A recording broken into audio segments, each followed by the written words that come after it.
right, we're here with Jesse Bam Rodriguez, who fights Carlos Cuadras for the WBC super flyweight belt. Jesse, I mean, moving up 2 weight classes, you kind of downplayed that at the news conference. You don't feel like that's that big of a deal? No, it's not.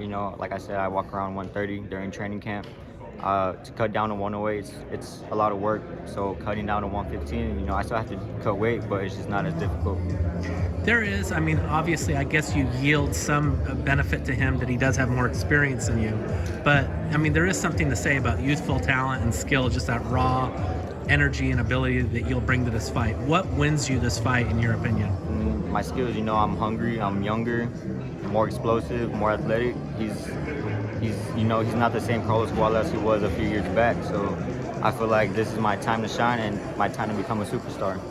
Do you look at his last fight, though, against Estrada and give him some props for that, though? I mean, Yeah, he did pretty well in that He fight. still has that dog in him, he's still that Mexican warrior. But, he didn't win that fight. And that was in 2020. That was his last fight. So he's coming off a layoff as well. I'm more than excited to go out there and perform. Yeah, let's be honest, too. If you're going to be a world champion, you need to beat someone with the fortitude, with the mettle of a Carlos Cuadras, Yeah, of right? course, beating Carlos Cuadras would make me a world champ, and not only that, but a superstar. So, I'm ready for this opportunity.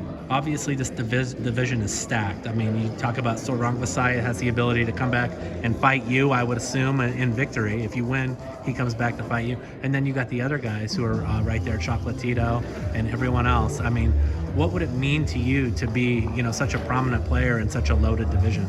Well, when I get this world title, I plan on going back down to 108. Do you? Getting a title there, and going to 112, and then back to 115. Really? This opportunity came and I couldn't pass it up.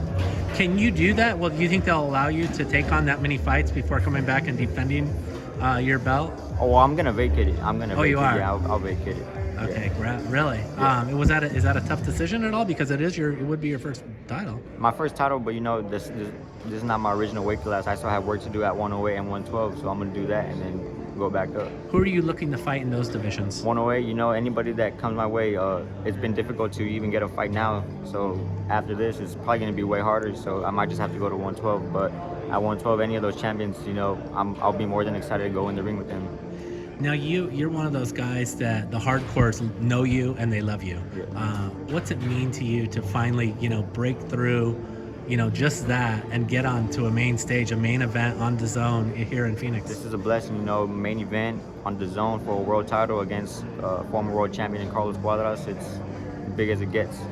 And there was Eddie Hearn made reference to a conversation that you and Robert Garcia had about, hey, do you want this fight right now? Is it too short of a notice? Can you talk about what that conversation was like between you and your trainer? It was no hesitation. I was given the call. I got the call from my dad. He said, "Did you hear that you might fight Carlos Cuadras?" And I was like, "Nah, I didn't hear, but let's do it. Like, I'm ready." You're in that gym down in Riverside. Yes. Loaded with talent. Yep. How does being a part of the Robert Garcia Boxing Academy help you and shape you as the fighter you are and what we're going to see Saturday night? Just the energy in that gym, all the champions in there, all the badass prospects, all the fighters coming up. It's just the energy. It's motivating, and the sparring is just top notch. Always tough sparring. I'm always sparring bigger guys, so I'm ready. Great. Bam, thank you so much for your Yes, time. sir. I really appreciate it. We'll see you Saturday night. Thank you.